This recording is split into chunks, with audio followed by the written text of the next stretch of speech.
Marie avait toujours cru que son amitié avec Sophie était indestructible. Forgée dans les rires partagés et les secrets murmurés depuis l'enfance. Mais ce jour-là, au bord du lac d'Annecy, alors qu'elle se promenait sous un soleil éclatant, Sophie s'arrêta net, les yeux fixés sur l'eau scintillante, et lâcha d'une voix tremblante: « Marie, je ne suis pas hétéro.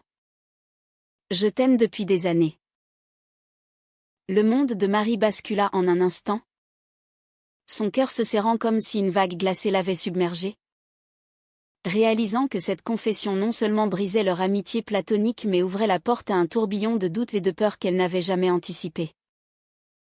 Marie, 25 ans, vivait à Paris, dans un petit appartement du Marais, où elle travaillait comme graphiste freelance. Elle avait grandi dans une famille conservatrice de Lyon, où les discussions sur l'amour se limitaient aux normes traditionnelles: un mari, des enfants, une vie stable. Dès l'adolescence, Marie avait ressenti une attirance pour les femmes, un secret qu'elle gardait enfoui par peur du rejet. Sophie, sa meilleure amie depuis le lycée, représentait pour elle l'idéal inavouable belle, blonde, aux yeux bleus perçants, avec une personnalité douce et introspective qui contrastait avec la confiance charismatique de Marie. Sophie, 24 ans, venait d'une famille aisée de la banlieue parisienne, où les apparences comptaient plus que tout. Elle avait toujours affiché une vie hétérosexuelle parfaite, des petits amis successifs, des projets de mariage lointains. Pourtant, ce jour au lac, tout changea. Elles étaient venues passer le week-end pour se détendre, loin du stress de la ville. Marie avait proposé cette escapade pour se rapprocher de Sophie, espérant secrètement que ses sentiments pourraient un jour être réciproques, mais sans oser l'avouer. Assise sur un banc face au lac, Sophie prit la main de Marie. Un geste inhabituel qui fit battre le cœur de cette dernière plus fort. « J'ai besoin de te dire quelque chose, » murmura Sophie, les larmes aux yeux. Marie, sentant l'angoisse monter, encouragea son amie d'un signe de tête. La confession jaillit comme un torrent. Sophie avait lutté contre ses sentiments pour les femmes depuis des années, terrifiée par les réactions de sa famille catholique pratiquante. Elle avait feint l'hétérosexualité pour éviter les conflits. Mais être avec Marie, partager ses moments intimes, avait rendu le mensonge insupportable. Marie fut stupéfaite. Au lieu de la joie qu'elle imaginait dans ses rêves, une vague de panique l'envahit. Et si c'était une erreur? Et si Sophie regrettait? Pire. Et si leur amitié ne survivait pas à cette révélation? Elles passèrent l'après-midi à parler, les mots se bousculant entre rires nerveux et silence lourd. Marie avoua enfin ses propres sentiments, un poids immense se levant de ses épaules. Pour la première fois, elles s'embrassèrent timidement, un baiser doux qui scella une promesse fragile. Mais le retour à Paris apporta les premiers nuages. Sophie, de retour chez ses parents pour le dîner dominical, fut confrontée à des questions insistantes sur son futur mari. Elle mentit, comme d'habitude, mais cette fois, le mensonge lui pesait comme une trahison envers Marie. Les jours suivants, leur relation naissante fut un mélange d'euphorie et de tension. Elle se voyait en cachette, des promenades dans les parcs parisiens, des cafés discrets. Marie, plus ouverte sur son orientation avec ses amis proches, encourageait Sophie à s'assumer. « Tu ne peux pas vivre dans le mensonge éternellement, » disait-elle. Mais Sophie hésitait. Hantée par l'image de sa mère? Une femme pieuse qui citait la Bible à chaque occasion? Et de son père? Un homme d'affaires rigide qui valorisait l'image familiale par-dessus tout. Un soir, lors d'un appel tardif, Sophie confia, « Si je leur dis, ils me renieront. Je perdrai tout. » Marie, compréhensive mais frustrée, répondit, « Et moi? Suis-je assez pour que tu risques ?» Cette question plana, creusant un fossé subtil. La pression sociale s'intensifia lorsque Sophie fut invitée à un mariage familial. Son cousin se mariait, et toute la famille s'attendait à ce qu'elle vienne accompagnée d'un cavalier. Elle choisit de mentir à nouveau, inventant un petit ami fictif pour apaiser les curiosités. Marie, blessée, argumenta, « C'est comme si tu me niais. » Leur première dispute éclata. Des mots durs échangés dans l'appartement de Marie. Sophie partit en larmes, laissant Marie seule avec ses doutes. Était-ce le début de la fin? Marie se demanda si elle avait poussé trop fort. Si son impatience n'allait pas tout détruire.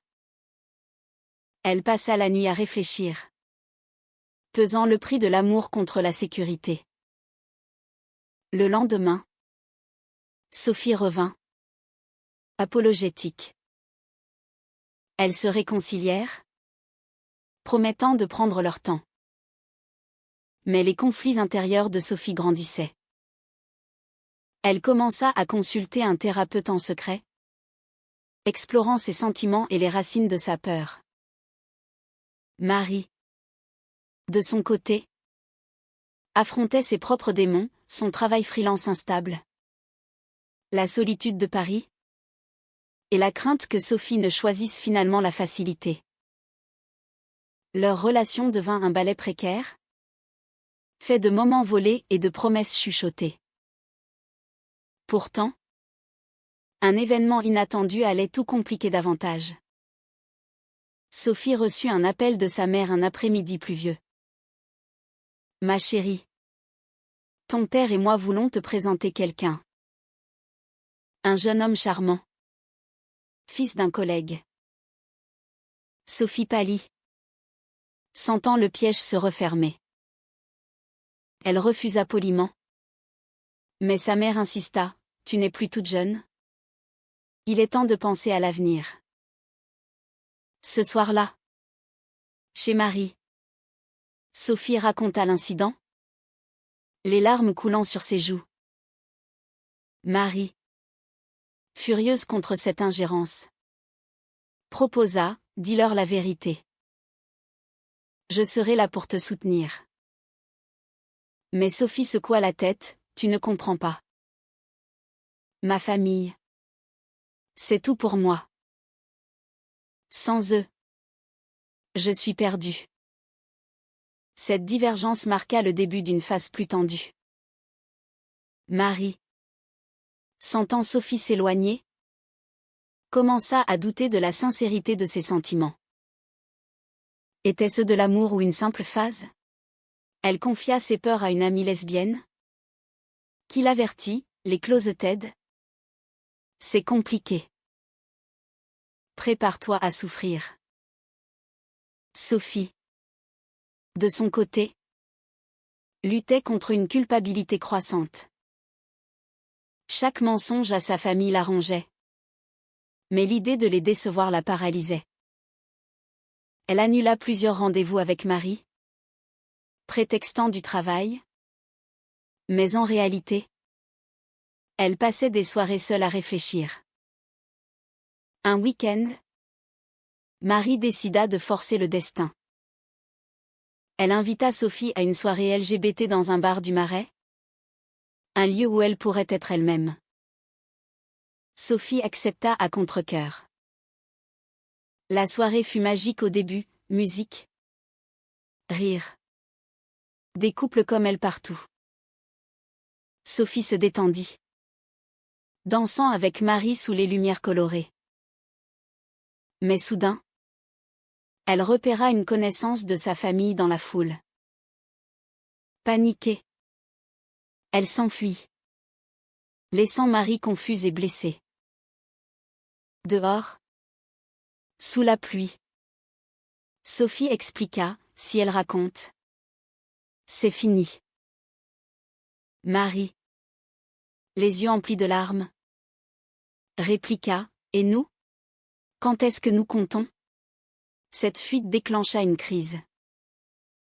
Marie, sentant le rejet, proposa une pause. Peut-être qu'on va trop vite. Sophie, terrifiée à l'idée de la perdre, promit de changer.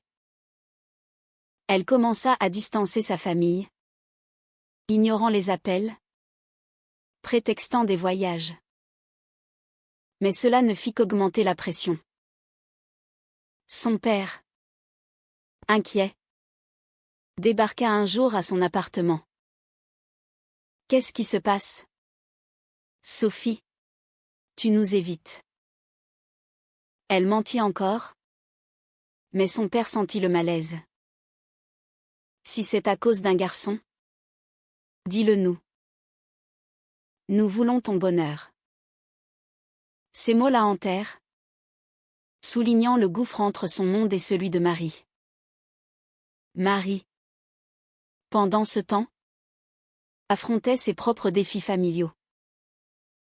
Elle reçut une lettre de sa mère, l'invitant à Lyon pour les fêtes. Amène quelqu'un, ma fille. Il est temps de te poser. Marie, qui n'avait jamais fait son coming out à sa famille, se sentit hypocrite. Comment pouvait-elle pousser Sophie alors qu'elle cachait elle-même? Elle décida de tester les os, mentionnant vaguement une « amie spéciale » au téléphone. Sa mère rit, « Une amie? Trouve un homme. » Marie.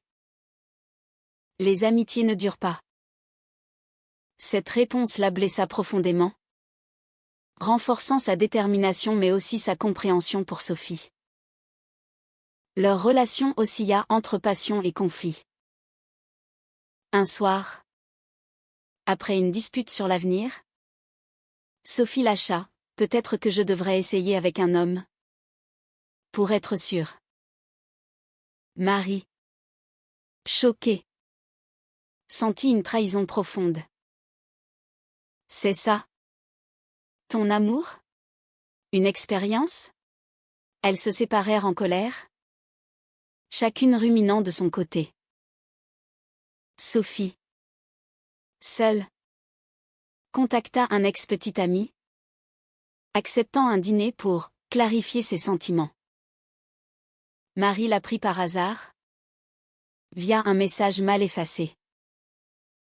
La douleur fut insoutenable, comme un couteau dans le cœur.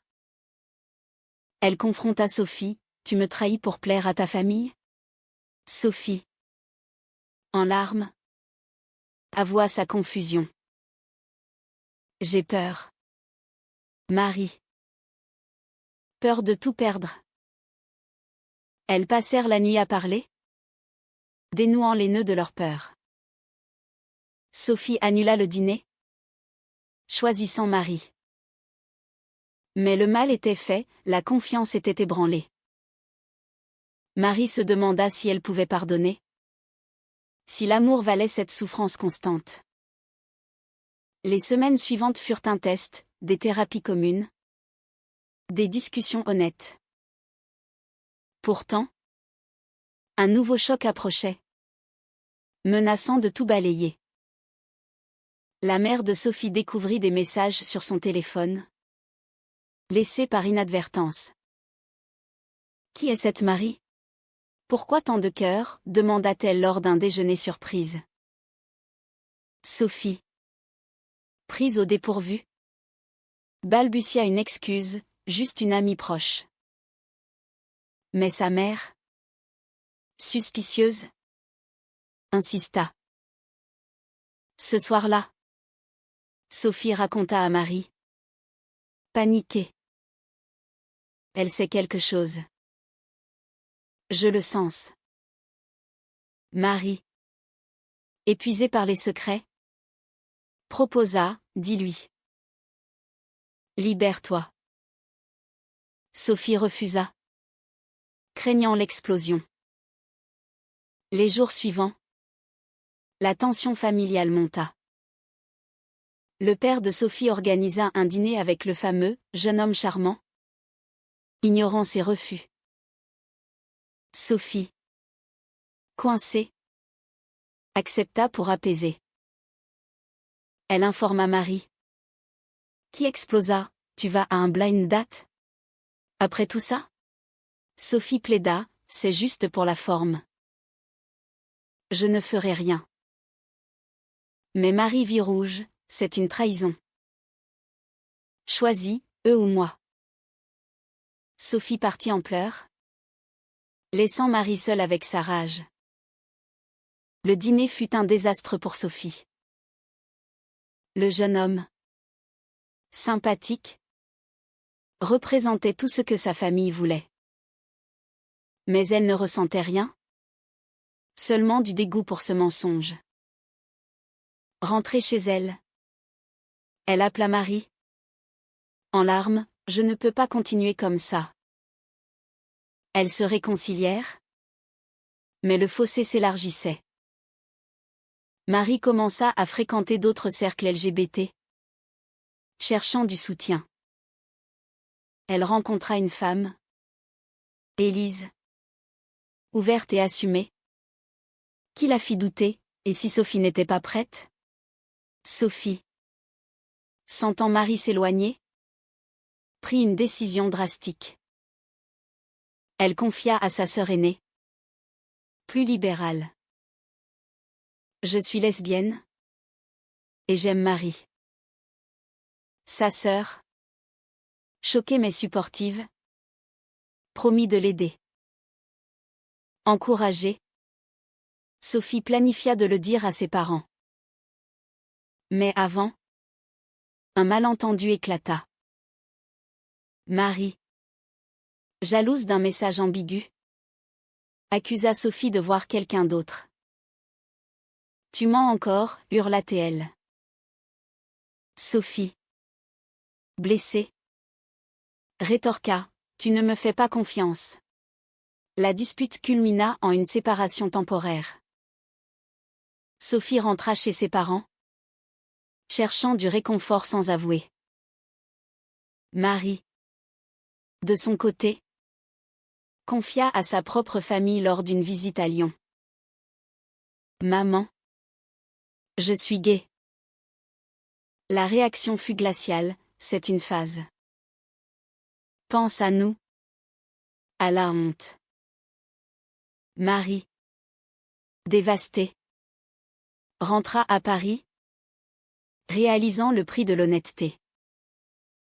Elle contacta Sophie, « J'ai compris ta peur maintenant. » Elles se retrouvèrent, plus fortes. Sophie décida d'affronter ses parents. Lors d'un dîner familial, elle lâcha, « Je suis lesbienne. J'aime une femme. » Le silence fut assourdissant. Sa mère pleura, « Comment as-tu pu nous faire ça ?» Son père, furieux, « Tu nous déçois. Sors d'ici. » Sophie, en larmes, partit, valise en main. Elle atterrit chez Marie. « Brisée mais libre. J'ai tout perdu pour toi. » Marie la serra, « Non.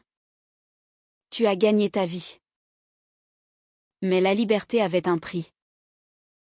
Sophie luttait avec la perte, des appels ignorés, des lettres de reproche. Elle sombra dans la dépression, questionnant son choix. Marie, supportive, mais épuisée, se demanda si elle valait ce sacrifice.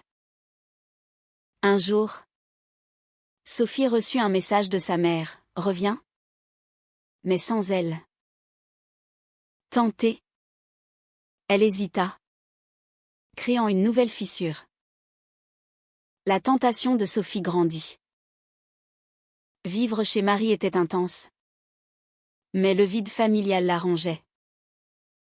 Elle répondit au message, « Discutons. » Marie, apprenant cela, se sentit trahie, « Tu vas les choisir ? » Après tout, Sophie expliqua, « J'ai besoin de ma famille. » Leur relation vacilla.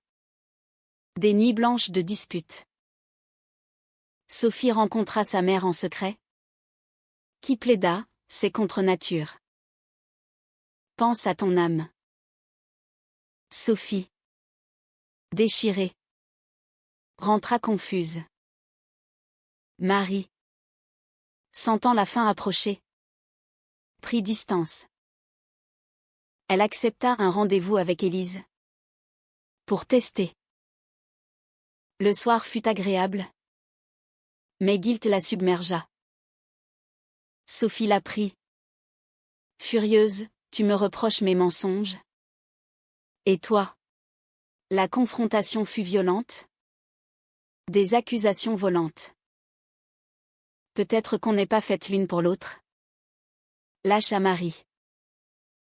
Sophie, blessée, partit chez sa sœur. Seule, elles réfléchirent. Sophie réalisa que sa famille l'aimait conditionnellement, tandis que Marie offrait l'authenticité. Marie, de son côté, comprit que forcer n'aidait pas. Elles se contactèrent, apologétiques. Sophie revint, promettant de couper les ponts toxiques. Elles reconstruisirent, lentement, avec thérapie et soutien mutuel. Mais la société intervint. Au travail de Sophie, des rumeurs circulèrent après une photo postée par erreur. Des collègues chuchotaient. Un patron conservateur l'a mis en garde. Sophie, stressée, envisagea de déménager. Marie, solidaire, proposa de quitter Paris pour une vie plus calme. Elles choisirent Lyon. Ironiquement, près de la famille de Marie. Le déménagement apporta du frais, mais les fantômes persistèrent. La famille de Marie, apprenant pour Sophie, réagit mal, « Deux femmes ? C'est immoral. » Marie défendit leur amour, perdant contact avec ses parents. Le prix était élevé, isolement. Mais liberté. Sophie, inspirée, contacta des associations LGBT pour du soutien. Un climax arriva quand la mère de Sophie, malade, appela, « Viens me voir. » Sophie, tiraillée, y alla seule. Sur le lit d'hôpital, sa mère murmura, « Je t'aime, mais je ne comprends pas. » Sophie pleura, « Accepte-moi telle que je suis. » La mère promit d'essayer. Un pas fragile. De retour, Sophie partagea avec Marie. Elles grandirent, leur amour plus fort. Mais des doutes subsistaient, avait-elle fait les bons choix ? Les mois suivants furent une renaissance. Sophie et Marie s'installèrent à Lyon, trouvant un équilibre. Sophie reprit contact avec sa famille prudemment. Des visites courtes où elle imposait ses termes. Sa mère, affaiblie par la maladie, s'ouvrit lentement, posant des questions sur Marie. Le père resta distant, mais un dialogue naquit. Marie, de son côté, ignora les silences de ses parents, se concentrant sur leur couple. Pourtant, les cicatrices persistaient. Sophie eut des crises d'angoisse, revivant les rejets. Marie, patiente, l'accompagna en thérapie. Elles rejoignirent une communauté LGBT locale, trouvant des amis qui comprenaient. Leur relation approfondie, faite de compromis et de croissance. Un jour, Sophie reçut une invitation au mariage de sa sœur. Viens avec Marie. C'était un test. Elles y allèrent, nerveuses. La famille fut polie, mais tendue. Des regards, des murmures. Sophie tint bon, dansant avec Marie sous les yeux de tous. C'était une victoire, mais épuisante. Marie, réfléchissant à leur parcours, se demanda si les sacrifices en valaient la peine. Elles avaient perdu des liens, mais gagné l'authenticité. Sophie, épanouie, affirma, oui. Car je suis moi maintenant. La vie continua, avec ses hauts et bas. Elles affrontèrent des discriminations subtiles, un propriétaire réticent, des amis perdus. Mais leur amour résista. Un témoignage de résilience. À la fin, alors qu'elle marchait au bord d'un lac similaire à celui d'Annecy, Sophie demanda, « Regrettes-tu » Marie sourit, « Jamais. » Est-il juste de sacrifier sa famille pour vivre son amour authentique ?